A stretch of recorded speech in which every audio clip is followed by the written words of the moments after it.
We're all set to go on your end, Glenn? Yep. Okay.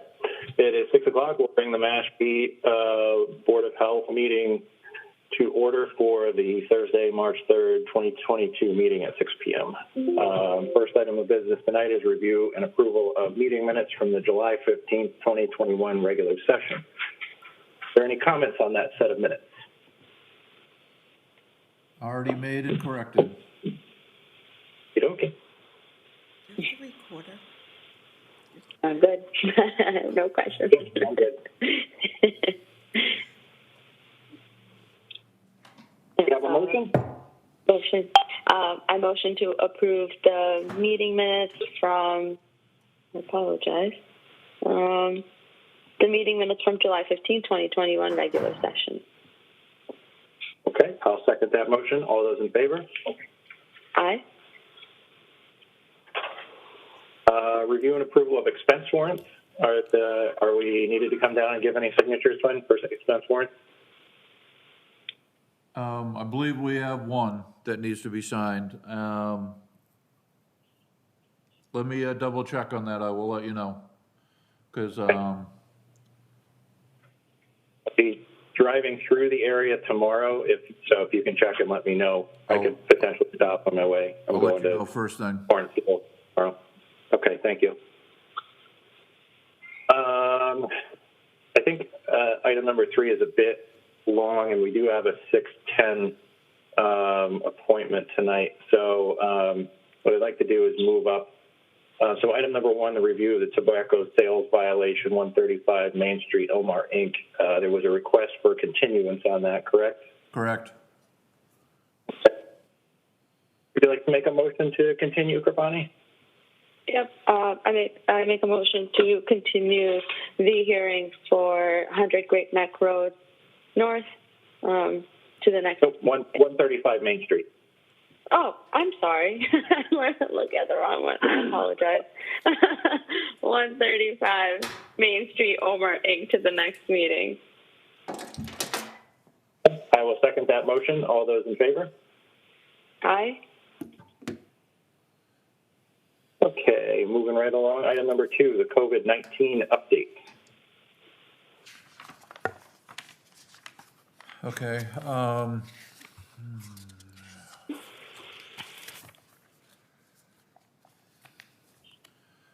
In the last couple weeks, we had scheduled a booster clinic for February 23rd. We had relatively low participation. We had 11 people, so we moved it from Christ the King Church to Town Hall, and the VNA nurses came and took care of those 11 people. Our positivity rate is now 3.67%, which is below 5%. And so the virus is considered contained at less than 5%. And there's now 5 cases in town, so it's extremely low from the 180 where we were a month ago. The town mask mandate in the buildings was relaxed by the town manager on February 18th, with a couple of exceptions.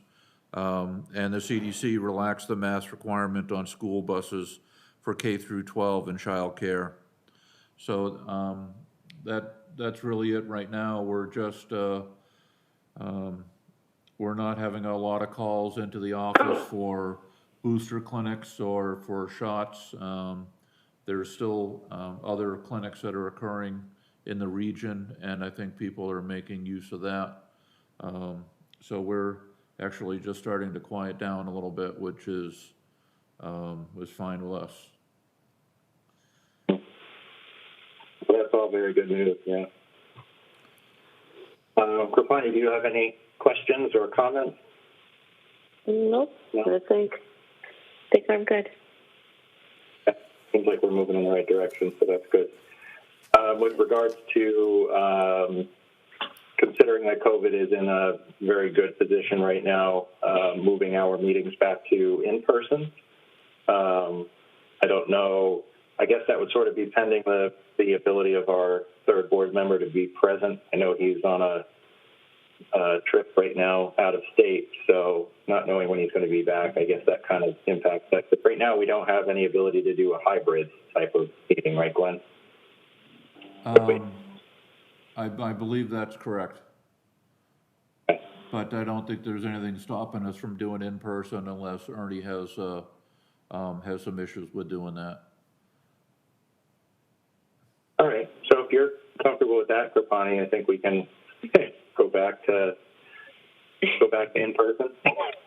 Yeah, that's fine with me. I guess the weather's warming up too. Yeah. That's fine. Okay, that's good. And Glenn, you said with respect to our schedule, our next meeting would be typically March 17th, but you're unavailable that week. That's correct. Could we bump it out to the following week? Would that work? Christine is on vacation that week. Can we do the 31st? I think so. Let me just make sure I don't have anything. The 31st is ringing a bell for some reason. Let me just make sure that I don't.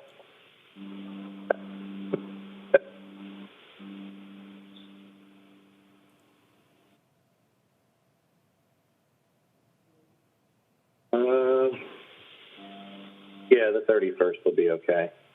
I'll be cutting it close on timing, but I think I'll be okay. Okay. Are you okay with that, Kripani? All good, yeah. Works for me. Okay. We'll have our next meeting on March 31st. Okay. We'll get a room and let everybody know.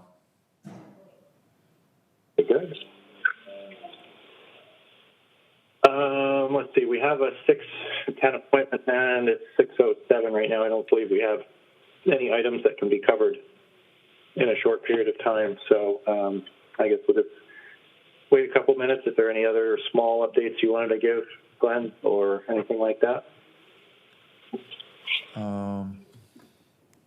Staying on topic, the boards. The managers comment about staying on topic. Oh, okay. Yeah, one item that came up at the department head meeting was a comment by the town manager about other boards and also any boards and committees that do public hearings.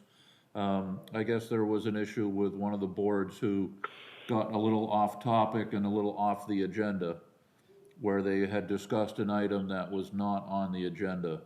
And he was just reminding the boards to make sure that they stay on point and on focus on the agendas, and also for the agents who are, overseeing the agenda for the board, to make sure that they remind the board members to not vary too far from the topic and not get into other situations where it might be considered an off the agenda discussion where it would be a violation of the public meeting law. So, and also that just to have the boards make sure that they're concise and that they don't run too long, and that the board members are prepared so that the meetings don't go too long, and that they stay on point and on discussion. So I just want to bring that to the board's attention, that other boards may had an issue with it, and we need to watch that as we go forward. I think we do a fairly good job of adding topics as needed and by an official route and not being too loose with that rule. So.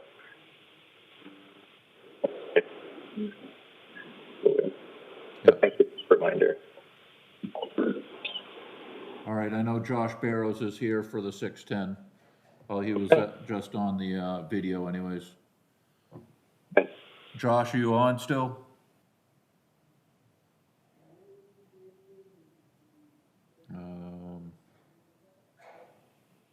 I think we lost him.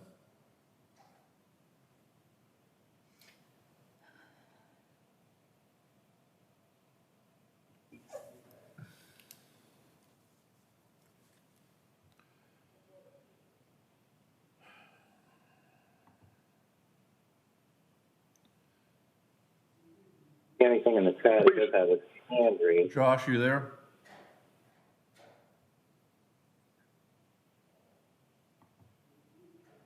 There he is. Are you on, Josh?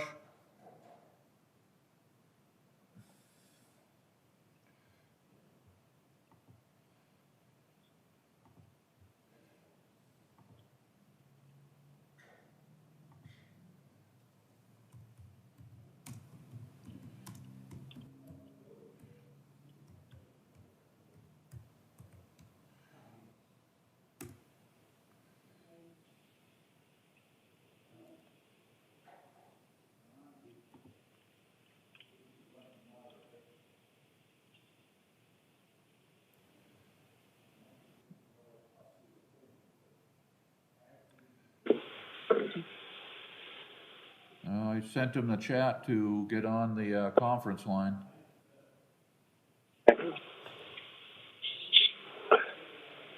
Josh, you on? Oh, you know, that's probably Harold Giancola. Yes, I am here. Harold, is that you? That's me. I've been here for the last 10 minutes. Okay, all right, we're looking for somebody else. Hold on, mute your phone if you could, and we'll get a hold of you in a little bit.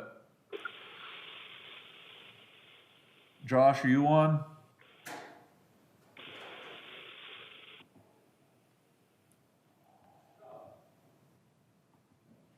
I don't have...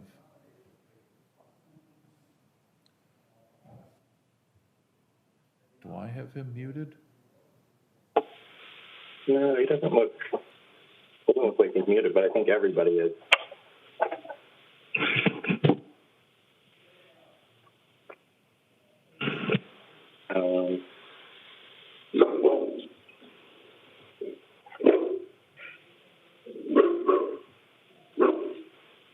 Trying to unmute himself on Zoom, calling in.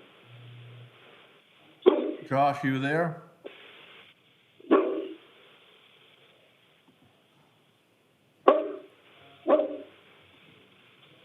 You've got it muted. Now you need to unmute him. How do I unmute him? I don't think I don't think we can. No, I thought it was configured so we Excuse could. me, gentlemen, and Miss, did you ask for Harold? No, not yet. Okay, not yet. Okay.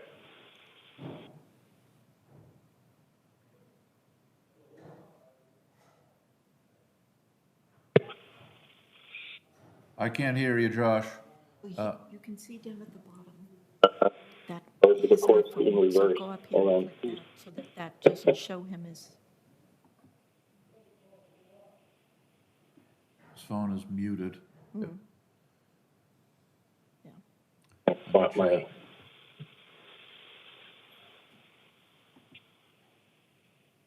unmute it. There we go. Two. Where'd he go? I lost him. He's off.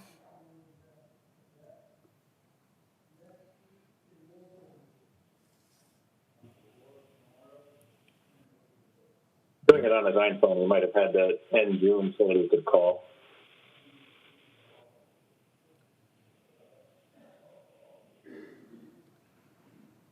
He hopped off video, so I don't know where he's at.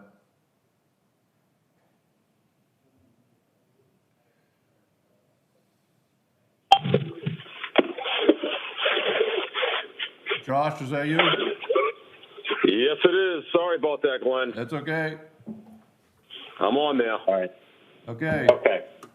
Thank you. All right. So since it is now 6:14, we'll take up our first hearing of the evening, which is a review of appeal of fines for J&B Septic LLC. Glenn, if you could please first give us some of the background information on this. Yep. This matter was continued from the February 17th meeting at the request of Mr. Barrows due to a conflict with his job. On Monday, 14 February 2022, Josh Barrows contacted the Board of Health office regarding his permit renewal. He received the certified mail letter that issued the fines, and he stated he was in the process of restructuring his business and that he had not worked while the business change was in process. He asked for a dismissal of the fines.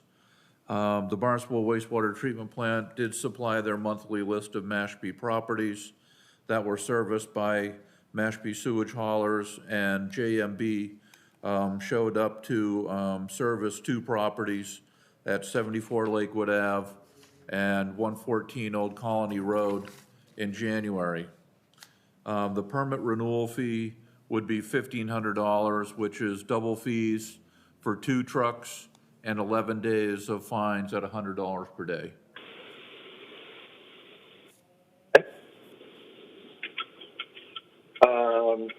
So, Josh, I apologize I don't have your last name handy. If you'd like to speak up and make your case, Josh Barros, for the dismissal of the fine.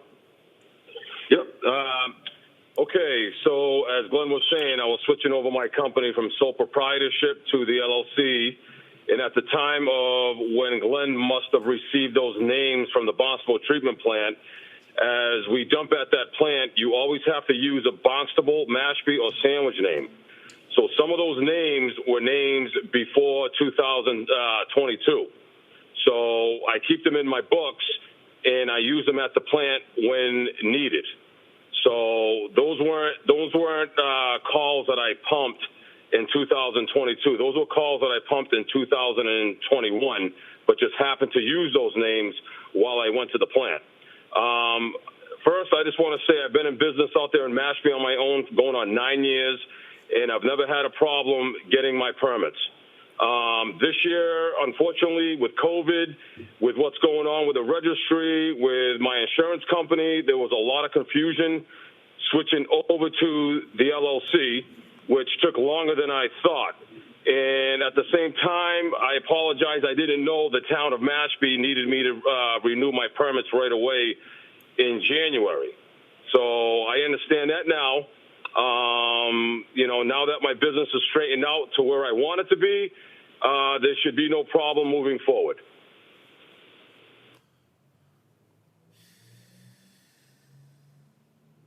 Okay. So you're saying that the 2 loads that were dumped at the Barnstable Wastewater Treatment Plant were not from those 2 addresses, but you used those addresses? No, I did pump those, but those were pumped back in 2021, but I just happened to use the names in 2022. So they're actually names of the calls I did do, but I keep them in my book. And then when it's time to dump at the plant, I pull names out, and that just happened to be one of the names that I put on the slip. A little confused as to how that works, to be honest. Do you have a larger tank truck that you keep material in and then bring it to the plant at one time, or? Doing pumping, you have to do it for a while to understand of how we dump. So say I pumped that call back in December of 2021. We don't automatically just use the name right away, because we could be in another town and we have to submit another name. So, it's hard to really explain of how we use names and when we have to use the name, depending on the town that we're dumping in. If that makes any sense to you. Do you mean name of the company or the addresses? It's the cost, right? The addresses. Okay. Haven't gotten to me yet. Right. So it depends if we're in Falmouth. We could be in Yarmouth. We can dump at certain times, but we would use the addresses from whenever to put onto the dump slips at that time. So not necessarily we pumped right then and there that customer. You know what I'm saying? Because we have to finagle the names when we're in certain towns to dump to save time of going to the next call. If that makes sense to you. I think I follow what you're telling me, but Glenn, is this standard practice? I don't know. I've never heard this before. You have to come with me, sir. You have to understand of how it is to pump out there, and when to dump and when to use the name.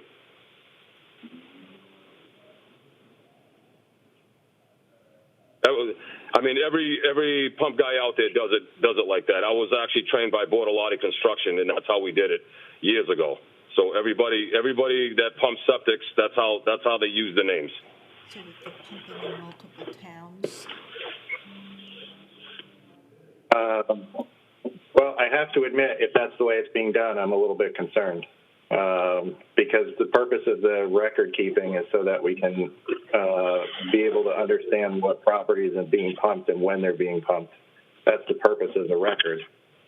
I mean, I understand the logistics piece of this for you, physically for your business, but I think I think there's a bit of an issue here with the record keeping if that's the way it's being done across the board.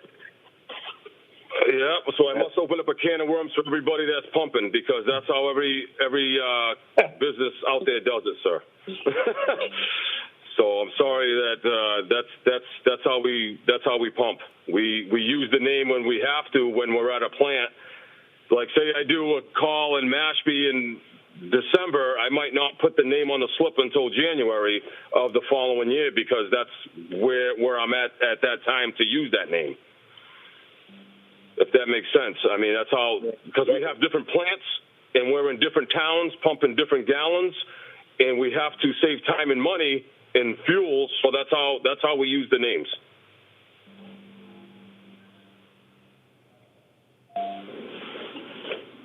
Okay. But that call that Glenn just said, the 2 calls were not done in 2022. That might have been in the box in January, but those were calls that I've done before January. Okay. How do you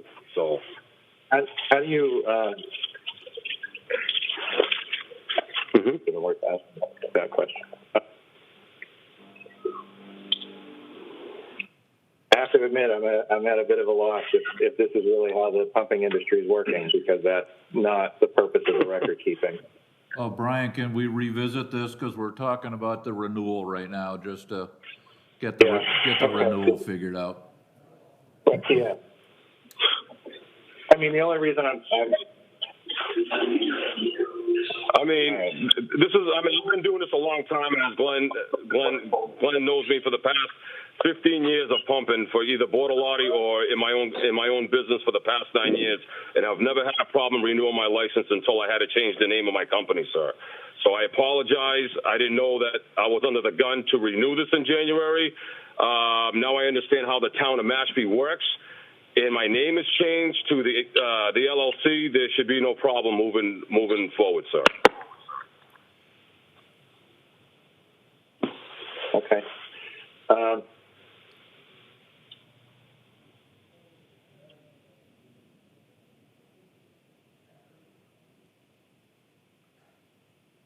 Well, the reason I'm asking this question is because it makes a difference in terms of whether you were operating in town without the permit. That's why I keep coming back to it, because if you did actually pump these in December and you didn't do them in January, then you weren't necessarily operating without a permit in town. But it's hard to corroborate that with the record keeping being it is the way it is. So, yeah, do you guys want to give me the names of what were the names, Glenn, so I can look them up to try to give you the date of when I did pump them? 114 Old Colony and 74 Lakewood Ave. Yep, Old Colony. The owner's and 174 names. What again, sir? 74 Lakewood Ave. Lakewood.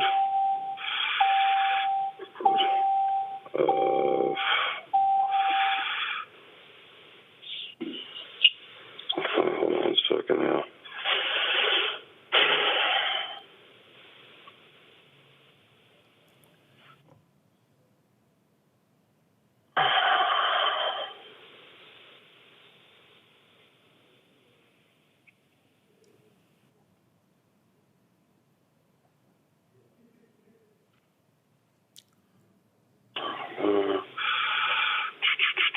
Yep, just like I said, I pumped that back in December 14th. It was a construction pump for Sweeney Construction at that 114 Old Colony Road. That was a construction pump I did on December 14th. And Mike Sweeney Excavating could verify that. And then I'll look up the other one right now. Give me 1 second.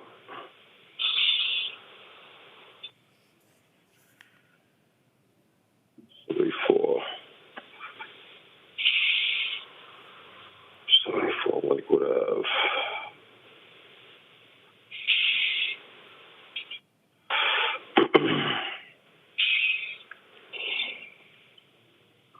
Yep, and this one here, sir, was pumped on December 8th of 2021. Customer's name is Rich Lucente. So those are the two that I pumped back in December, and I have them on record.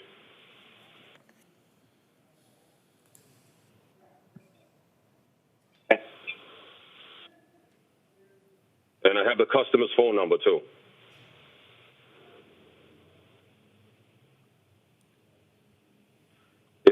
You know, like I said, I've been doing this a long time, and I know better not to do something when I shouldn't be doing it. And you know, I wouldn't do that. And disrespect the town of Mashpee like that. I just happen to be going through a hard time switching over, and. Like I said, sir, I'm official, like an LLC, which I always wanted to be. But with COVID, the registry and my insurance company, I went through so many loopholes to try to get this done as fast as I can. Okay. All right. Can I ask you a question? We have what is the standard permit renewal fee for his operations? He has 2 trucks, so that. It's $100 per truck. Okay.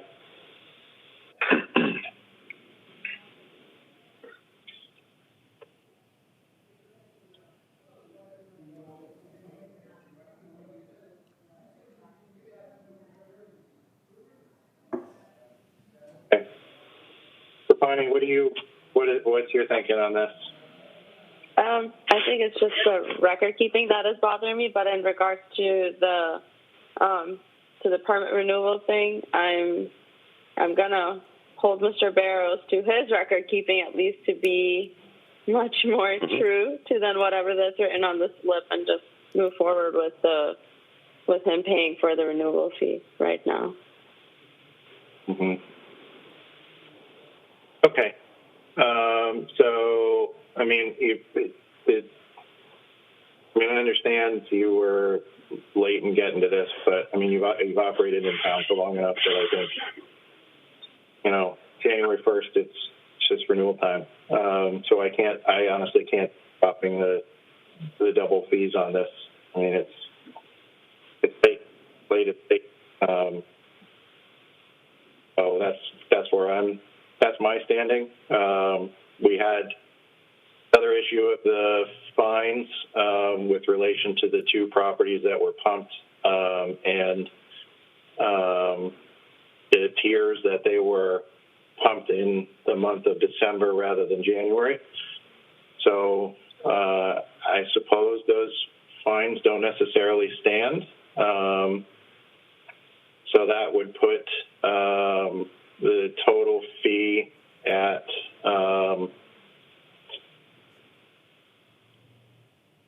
$400. Am I correct, Glenn? For 2 trucks, $200 each with double fees. Yeah. Be $400. Yeah. Okay.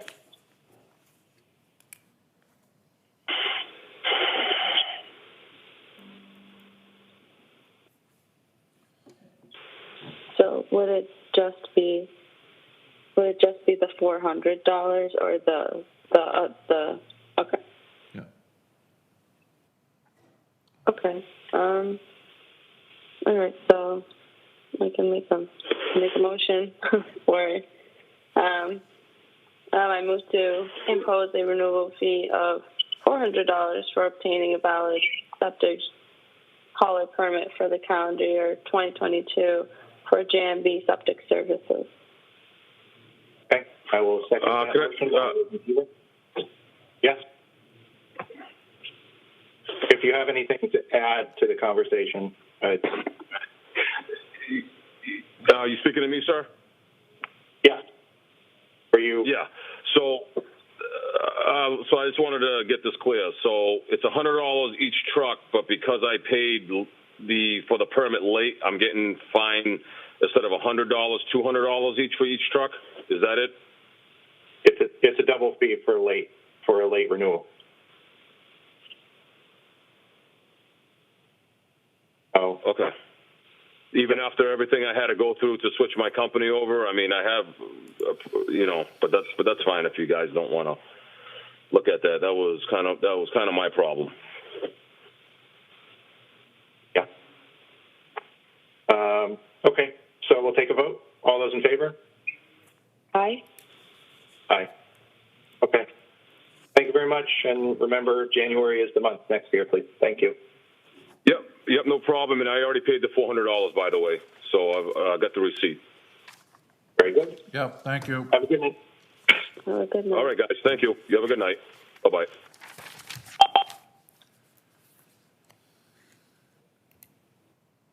Okay.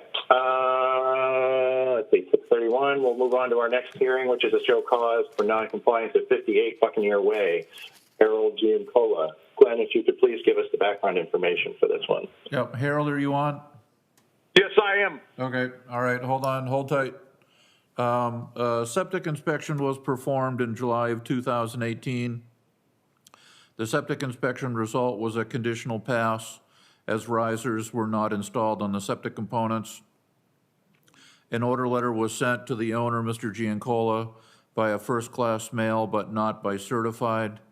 And I did actually have a conversation with Mr. Giancola in September of 2018, where I granted a verbal 30-day extension as the sale of the property had fallen through.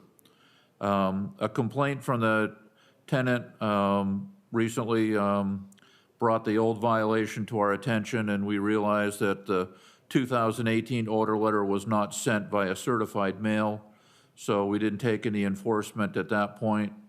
A new order letter was sent in June of 2021, and the first class mail letter would have been received on or about July 9th, 2021, and no work has been performed to date.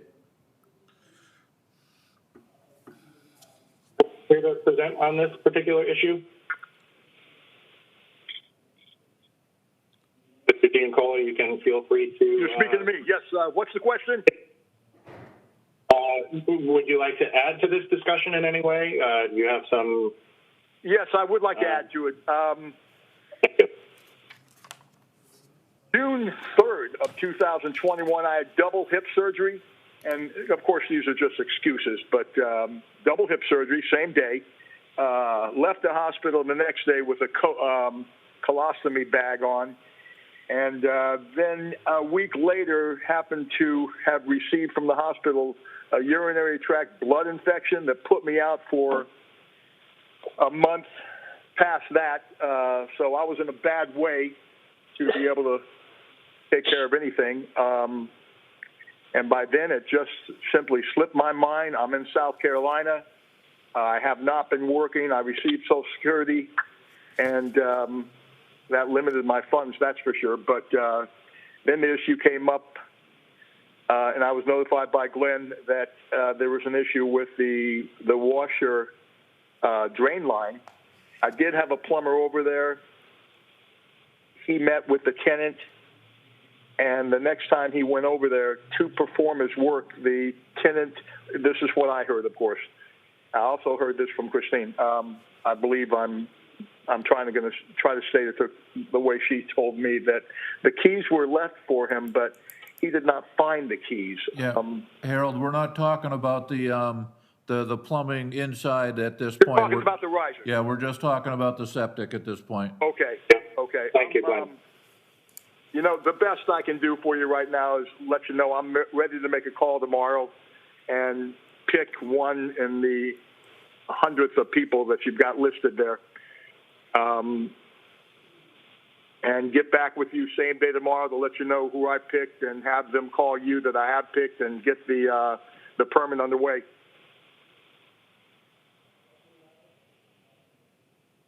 Well, unfortunately, you made that same promise to Christine a week ago, so I did. I did. forgive us for not taking a whole lot of stock in that. That's Well- all. We not, had a ton of time to address this. I understand you were laid up for a bit, but, and we did. That was some time ago. I've got, then let me throw this out at you. This monster that's in my house has created incredible stress to me. I've had to borrow $5,000 for a lawyer that hasn't done anything for me.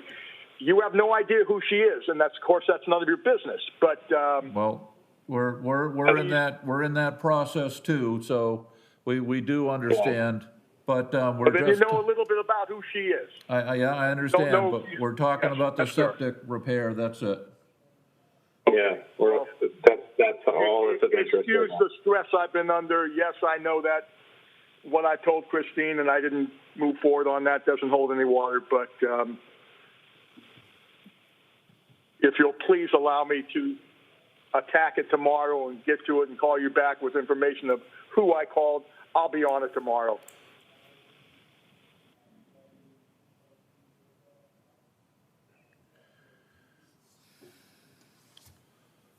Okay.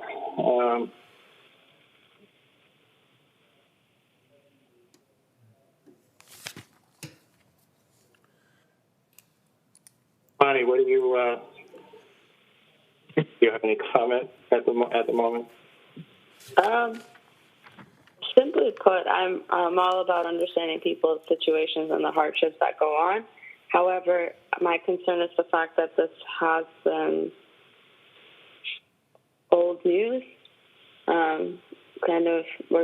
We're dating this all the way back to 2018. Of course, the issue was brought back in 2021. So I'm just kind of torn as to how to go about this. Yes, ma'am.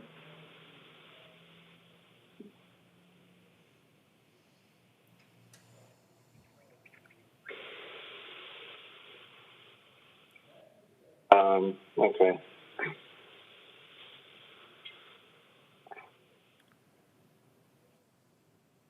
But when the order letter was sent June 2021, it would have been received July 9th, 2021. Was that via certified now?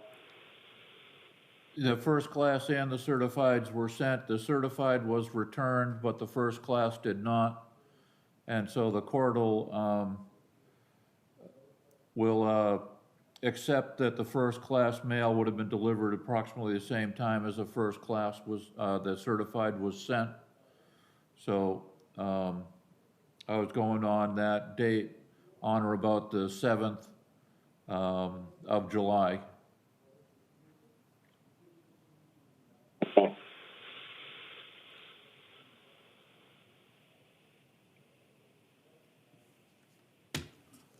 Okay, so if we're talking about July 9th, that's 197 days of noncompliance. And just so you understand, this is, the fines with something like this can be pretty substantial.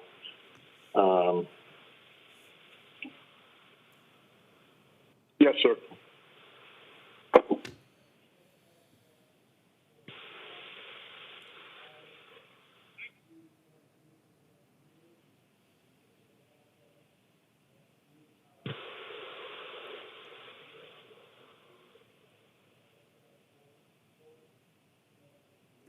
Do you have your phone with you?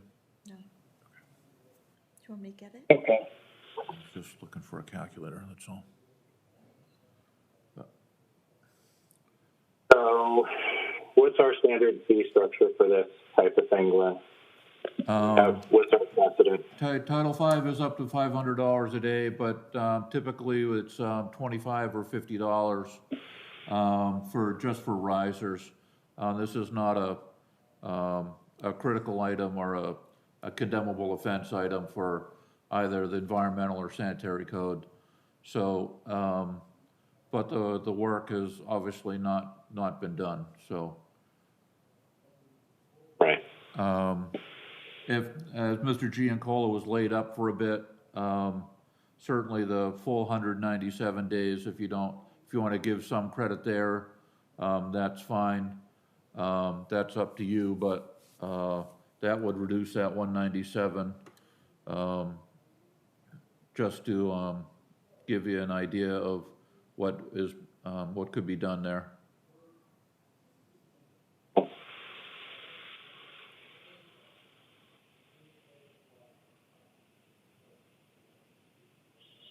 Okay. Risers are typically 25 a day. Bonnie, I mean, what? I'm not just putting it on you, but I mean, in terms of the days of non-compliance.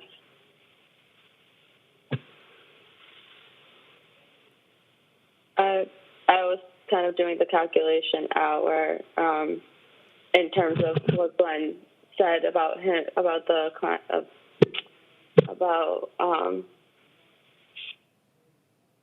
Mr. Giancola being laid out, I would roughly give it like 30 days out of there, and then still do the $25 per day. That would stand roughly like 41.75 roughly. So that's the number I'm kind of looking at, Brian. I don't know how you would feel about that, because I'm taking a month off from that time, from the number of days. Right.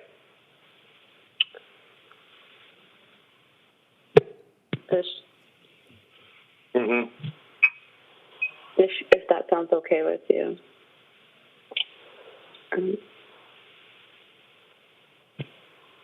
Okay. All right. Well, I make a motion to issue a fine of, I apologize, give me 1 second. I'm just going to make sure I have the right number.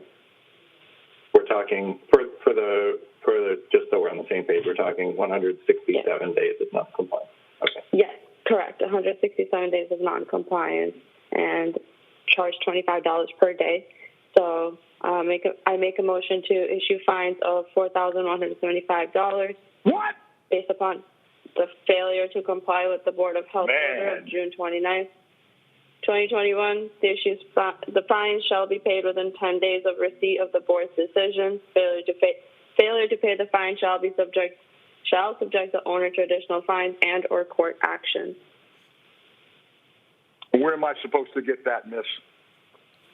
Where am I supposed to get $4,000?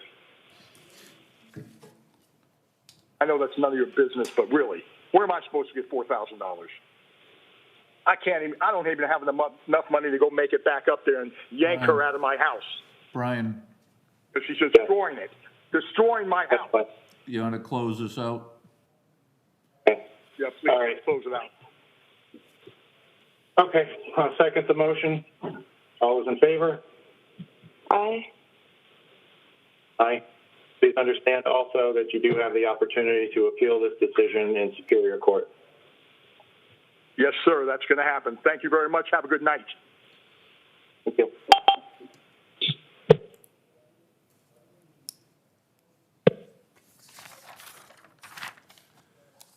Okay. Let's see. It is 6:44. Next up on our list of appointments is a request for new hotel permit for Southworth Willow Bend LLC. Glenn, if you could give us the background information. Yeah. At the meeting on January 6, 2022, board members were reminded this matter remained unresolved since it was previously discussed at the height of the pandemic. At that time, the board was considering an application for a new motel permit that was submitted by Willow Bend in August of 2020, but members wanted an explanation why a permit had not been sought sooner, since they had been operating for many years. At the January 6th meeting, board members agreed that even though no action was taken by the board on the application in 2020, Willow Bend was not completely blameless in that they failed to follow up on the status of their application and continued to operate without a permit even after it was brought to their attention. The board requested that the health agent send a letter requesting a representative from Willow Bend attend an upcoming meeting to offer an explanation. There was a delay in scheduling the required public hearing for the new motel permit due to an oversight on the part of the Mashpee Enterprise in publishing the public hearing notice.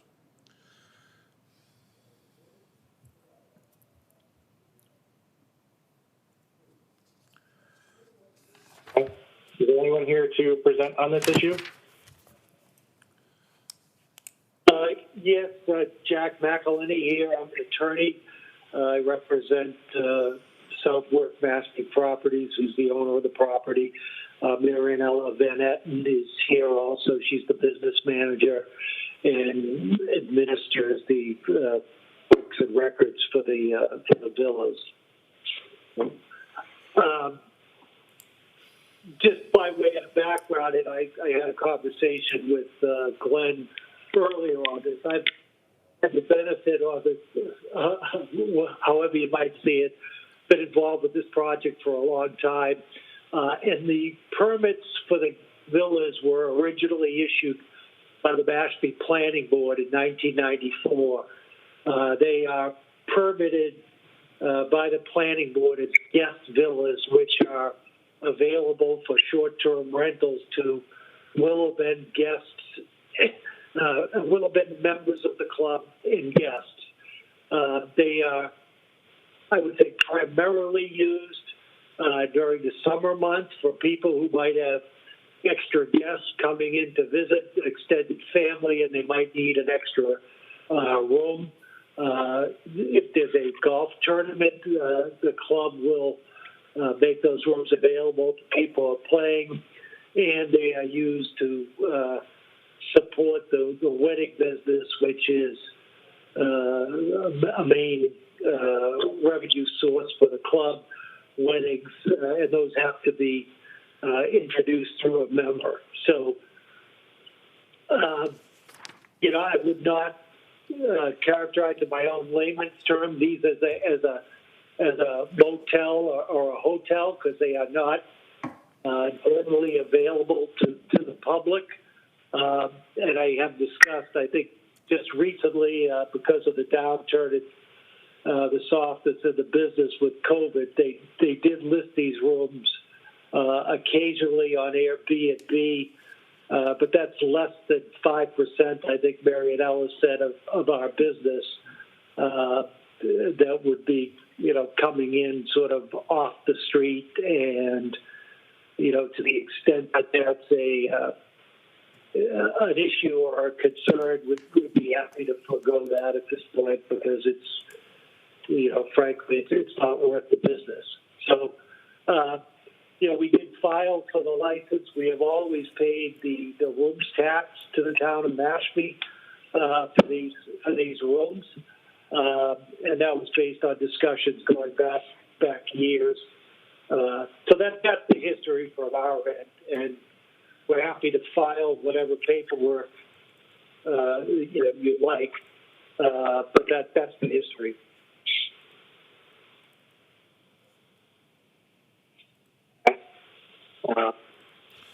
When I did submit the application back in August of 2020, I had a conversation, and unfortunately I didn't write it down with whom, but at that point, the lack of inspectors was really the reason why it hadn't been closed out. And obviously we didn't pay a fee yet because it kind of follows the process on the online payment system. Because of COVID, obviously, there was not a ton of people wanting to go into inspection type of process. So, I remember following up once, and yes, I didn't follow up again, but I kind of thought I'd be notified to set up that appointment for the inspection. Well, the board had asked me to do research too, and I tried finding some of the older information through the building department. I did not get any check with the planning board. I didn't think that they would have information on it, but it was either ZBA or the building department. So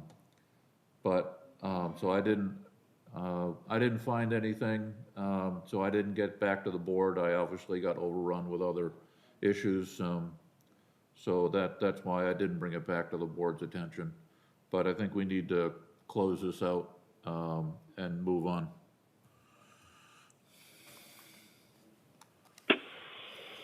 Okay. In terms of your last statement there in your comments about the delay in scheduling required public hearing, this satisfies that requirement, this particular discussion? Yes. Okay, I agree. It's time to resolve the issue. I was on the board for the discussions back in 2020, and I know there was some concerns by one of the board members at the time in regards to this. So, but I do agree it's time to clear this off and make sure that they're able to operate with the permits that are required. So. Sounds good to me as well. Okay. I move to approve the application of Southwest Railroad LLC for a new hotel permit on the condition that an inspection be performed by a health agent. I will second that motion. All those in favor? Aye. Aye. You're all set. Great. Thank you. Thank you very much, folks. We'll approve the application and then set the fee, and you'll get an email through the chat to pay the fee. Okay, sounds good. Thank you. Thank you very much. Have a good night. Bye-bye. Bye-bye. I believe that concludes our hearings for the evening. We've covered everything under old business. The remaining item under new business is the discussion of the comprehensive nutrient management strategy and proposed regulation.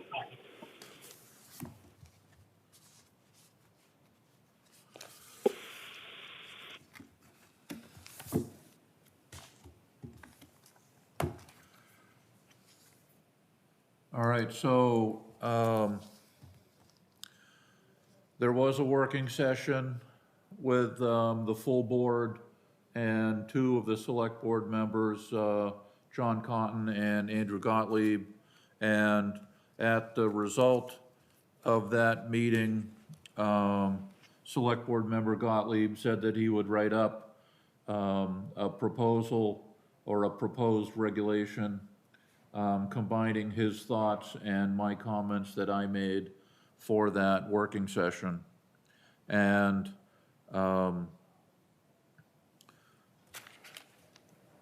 so the select board member Gottlieb provided a draft version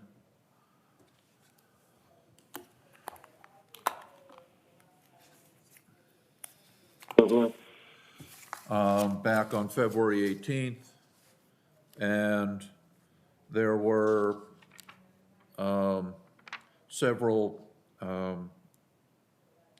parts to that, actually 6 parts, one of which that I considered was as far as when to upgrade, and in that there was a condition that nutrient-reducing systems or innovative alternative septic systems would be required at the time of new construction, or if a full tear down of a dwelling was done and replacement of an existing structure, at the time of failure as determined by a septic inspection, and then in the case of non-compliant systems or non-compliant Title V systems, which are essentially cesspools, at the time of alteration or modification of an existing structure that requires issuance of a building permit for the addition of a bathroom, a bedroom, or space that would allow for an increase in occupancy, and also at the time of transfer. And if none of those other thresholds apply, then within 15 years of passage of the regulation. So I'm just going to go back to my comments. For that section, I figured I wanted to know what the impact would be at those thresholds. And so I looked at how many knockdown, tear down, and replacement of dwellings, and then how many building permits are issued for alteration or modifications of a structure. And I found that there were 473 permits issued. And also at the time of inspection or at the time of failure, and the number of cesspools, and also at, actually just based upon the number of property transfer inspections that have been done over the last 3 years, that would be 327 properties. So, one thing that I looked at too is that the Board of Health issues 130 septic repair permits each year on average. And if these new thresholds were used, we would be looking at closer to 800 permits a year. And those would essentially all be IA systems. So I thought it was a pretty severe impact as far as just to the Board of Health, as far as our ability to issue permits, and also for industry. Right now, the engineers are backed up weeks and weeks, and never mind putting on all these new thresholds. The cost for materials, I think, would be extreme, increase extremely, and also the cost per the homeowner is going to be extreme. We think it's going to be in the order to $20,000 to $40,000 per property to do an IA system. So I think that we need to make, on the application of this, so we understand that the water around Mashpee needs to be protected, and the sewers that are going to be in have been relocated to around the ponds, and a portion of the rivers that will impact the estuaries, but the bulk of the town that is outside of phases 1 and 2 will discharge to the estuaries. So I think that also because of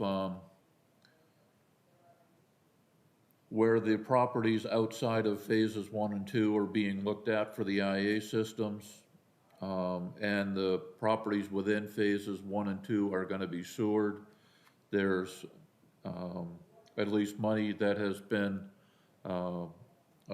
appropriated for the sewer treatment plant and also the collection systems for phase 1, and will be coming soon for phase 2.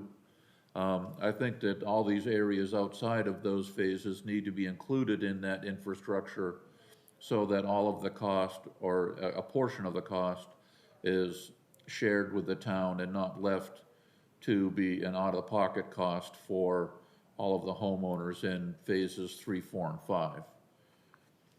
And I think that a regulation by the Board of Health is really should be done on a bylaw basis, where the town gets to vote on it, because it's going to impact quite a few properties and impact people in a very negative way, just monetarily, where people may have loans already for their septic systems that they paid to put in a Title V system, and if they sell their house for any reason, they would have to upgrade to a D-Night. And right now, there's no other thresholds, there's no other considerations in the regulation or in the proposed regulation to address any situations like that. And so right now, it's extremely aggressive. And do the waters need to be cleaned? Yeah, they do. But this is a very aggressive regulation at this point. And I think we need to look at the funding part of it, where the funding needs to be, really needs to be in place and secured prior to putting these kinds of requirements on the citizens of Mashpee, and especially those outside of phases 1 and 2 in the sewer project.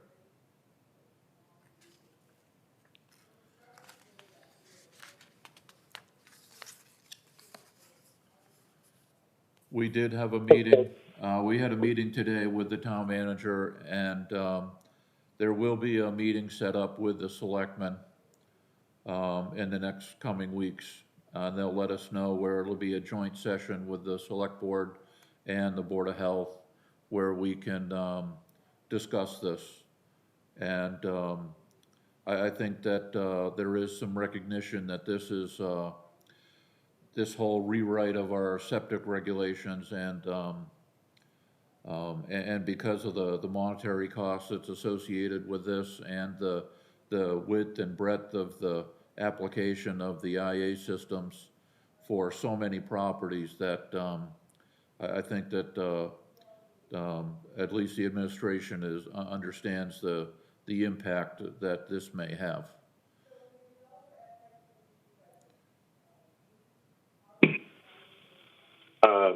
No, I definitely agree in terms of the cost issue specifically. We need to find some additional options to help folks with offset some of the costs. When you compare the cost directly attributable to each of the homeowners being connected to sewer versus homeowners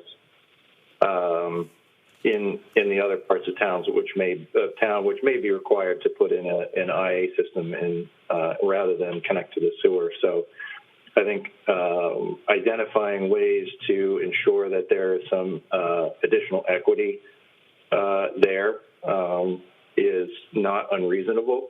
So I think we should be investigating ways to partly subsidize the cost for folks. I don't think we can't all expect to escape from this totally without some sort of bill. We share the resource of our water, and we're all going to be paying to keep it clean in one way, shape, or form. So I don't think we can have any expectation that all of us are going to walk away with no bill.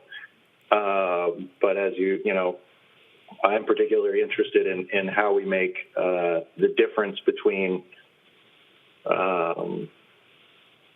those who are connecting to sewer and those who are utilizing these technologies to make that a more equal or equitable situation. I think one thing to also take into consideration when it comes to talking about the cost of sewering, of course, there is a connection fee which the homeowner is fully responsible for. That connection can range from $5,000 up to $15,000, $20,000, depending on the site. The cost that is not often discussed, however, is the cost of the sewer collection system, which in the case of phase 1, considering what I understand to be some of the bids that have been received for that particular project, would place the cost of the collection system per parcel at somewhere around $90,000 per parcel, in addition to the sewer connection costs. So, and the town has been able to find ways to offset that cost of the collection system so that the town isn't fully responsible for those costs. So I think one of the things we need to do is figure out, exactly what the impact is to each individual in town in terms of the sewer, and then try to figure out how we make the IA systems equitable in that regard. And it can't just be the sewer connection cost. It has to be the full cost of the project and the direct impact to each of us in town. I've always advocated for the cost of any infrastructure that's installed, be that centralized or decentralized infrastructure, that cost should be spread amongst the entire tax base. That's something I've always advocated for because I think that's the fair way of doing it. So my hope is that we're able to find ways to do that, and frankly, we need to. We can't merely move forward without identifying ways to make sure that there's some sort of equity here. I think this is an important issue that we do need to move forward on. I think we have, and I don't know, what is in the public discussion at this point. You have a potential lawsuit hanging over the town with regard to moving something forward. And I believe that is in the town's best interest to keep their plans moving forward so that the decision is able to be made by us in the town rather than a judge sitting at some bench in Boston making the decision for us, which will almost inevitably be a much more expensive proposition rather than trying to figure this out on our own. So, I think there are clearly some resources that need to be identified and procured to make this work. I sensed the spirit of that in the discussion that we had, the working session that we had with the two members of the select board, and I believe that same spirit of intention to identify resources for people to use would likely carry through the rest of the select board, and I would also assume through the sewer commission and through this Board of Health. I don't speak for everyone, but I don't think anyone has the intention of putting anyone out, or we're all, Cape Cod's an expensive place to live. We all know it. It only gets more expensive by the day. My interest isn't just in making it more difficult to live here, because I know it is difficult to live here in terms of cost. But if we don't have our water resources, we lose property value really quickly. That's been demonstrated time and again. So not taking action, I don't think, is an option. But in order for us to proceed, we do need to identify those resources, both monetarily and resources, particularly for the health department to be able to process, if this were to become regulation or bylaw, to make sure that the health department has adequate resources to be able to process that number of permits. So that's where I'm at with this. None of this is a formal regulation at this point. This is all a strategy document for further discussion. Obviously, I think there's a lot of detail to be worked out here. I think the selectmen understand that as well. But we've got to start somewhere with the discussion. And I think,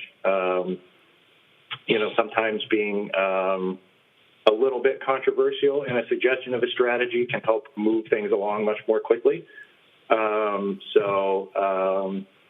I think there's some validity in the way this particular document was put together. So I'm hopeful that we can have a lot of those discussions and, we move through this process in a way that's beneficial to the town and works for everyone.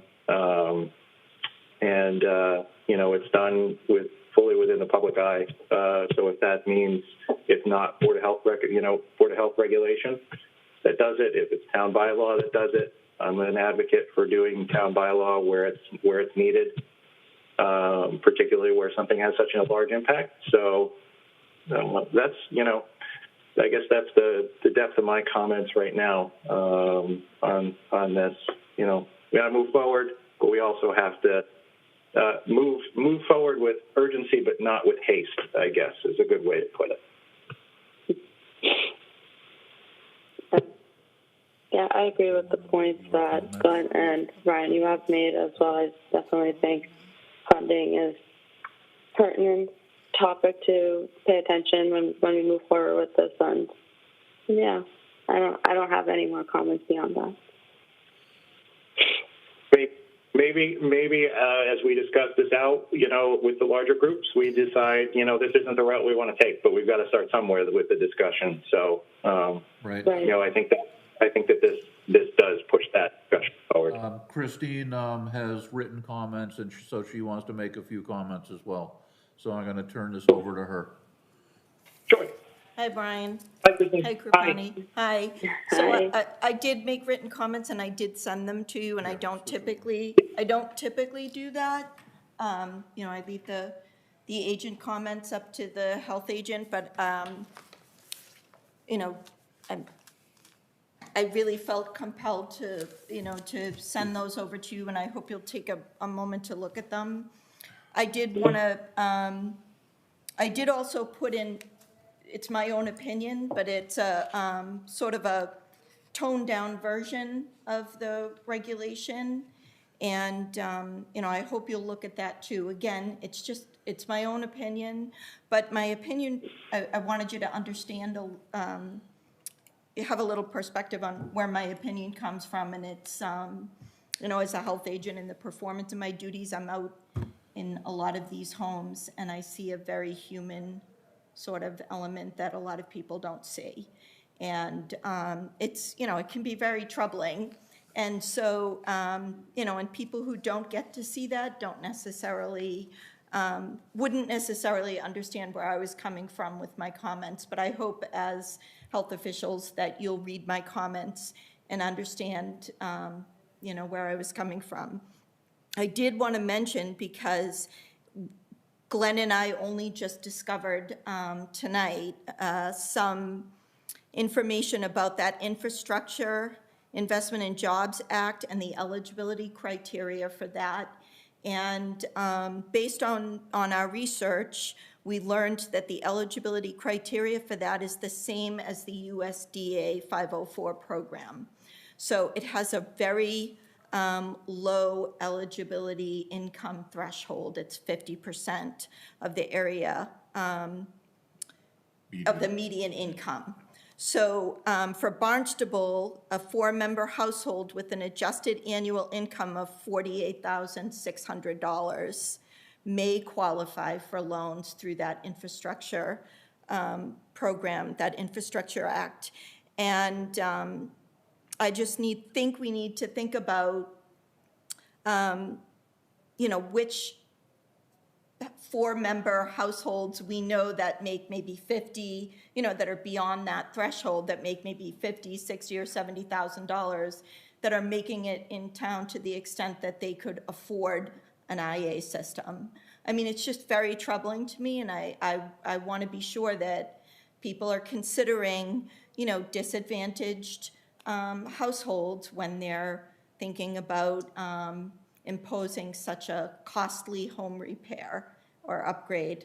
And I also share Glenn's concerns about the sewering part of it, where, you know, we're all taxpayers are contributing to this sewering project, but then we have these folks that, in addition to, you know, help, you know, shouldering the sewering bill or a portion of that, are also going to be asked to put in these IA systems and have those ongoing costs. So I just hope that you'll look at my comments, and if you have any questions, you could certainly email me, but I appreciate you if you could take the time to do that. Okay. Thank you so much, Christine. All right. I did read the whole thing, and thank you very much for submitting your comments. I do really appreciate the perspective because it is important. You know, this is always something that has weighed heavily on my mind in how we make something like this happen in terms of decentralized, because we have the funding mechanisms pretty well figured out for the centralized systems, but we really need to figure out how to make this work so that it's fair for everyone, and that I don't want to push people out of town in the process of trying to clean up the water, but, you know, it's like such a careful balance. It is a careful balance, and I'm one of those people that said there's no amount of money I'm not willing to pay to bring sewers into the town. I fully supported that. This is just a little different because it is on the homeowner exclusively to do this, so that's where I struggle. Yeah. I mean, I will say I participate in a lot of different groups in regards to IA systems, whether that's through the SNEP program. I'm on the monitoring subcommittee of the SNEP program. I'm in constant communication with folks from EPA. I'm on a number of working groups, also through NUIA. They have an IA task group that are working on things, and those are composed of people from industry primarily, but also the private sector. And also a couple of NSF, National Sanitation Foundation committees. And there is I have a very good sense right now from what I'm seeing from the federal level down to the state level that there is a general consensus that there needs to be stronger support in terms of financial resources for decentralized wastewater treatment options, because I think it's finally enough in their faces that they're seeing that it needs to be addressed in a way that is, as I come back to the word equity, because I think that's really what it is. It's making sure that we're providing the resources that are needed to the folks who need those resources the most. And that's why with the county loan program, I know, a loan is a loan, you still have to pay it back, but if we can offer a 0% loan to help cover some of the costs for folks who need that additional help, I think, that can certainly help. It almost flips the interest rate on its head, because usually if you have better income, you get a better interest rate, not the other way around. So I want to make sure that we're doing that. I'm also trying to identify resources to provide, subsidies and grants for people, and try to figure out how that whole piece works out, to make sure also that people don't get taxed if they receive a subsidy, because that's another one of the issues that we're looking at right now. Well, this is why it's so important that you take your time and get this information out to people, because their gut reaction is really going to drive a lot of frustration and rumor, and it's just very important that you get that information compiled so that you can present that with the whole project, and that funding is available to them, and the grants. And okay, well, thank you. Yeah, I appreciate that. Thank you, Christine. Really appreciate it. So it's a complex issue. I'm looking forward to the discussion with the selectmen once they set that meeting, and the sewer commission. I'm hoping that the result isn't just a series of meetings with that large group, but that there are maybe some subcommittees established or something like that we can work on these issues a little more quickly and dig into them a little more deeply than the current sort of paradigm of thinking. So, yeah. I agree. Definitely need more input. Absolutely. This is just the framework document, really. It's the shell. It's the point of the start of the discussion. And it's my hope that we can, like I said, figure out how to do this in an equitable way. Mm-hmm. So that's all I have on that particular issue.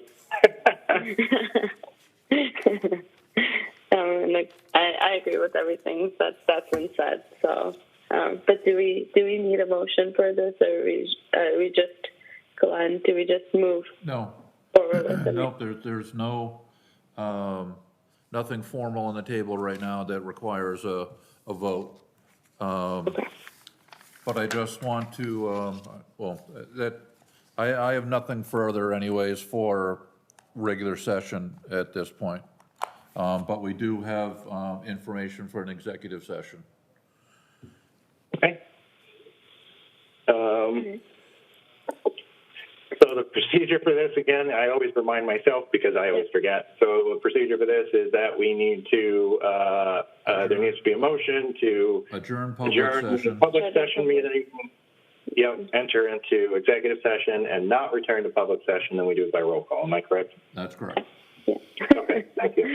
All right. I make a motion to adjourn public session at this time and to enter executive session without returning to public session at 7:20 p.m. Thank you. I will second that motion, and by roll call vote, please. Those in favor? Aye, Kripani Patel. Aye, Brian Baumgartel.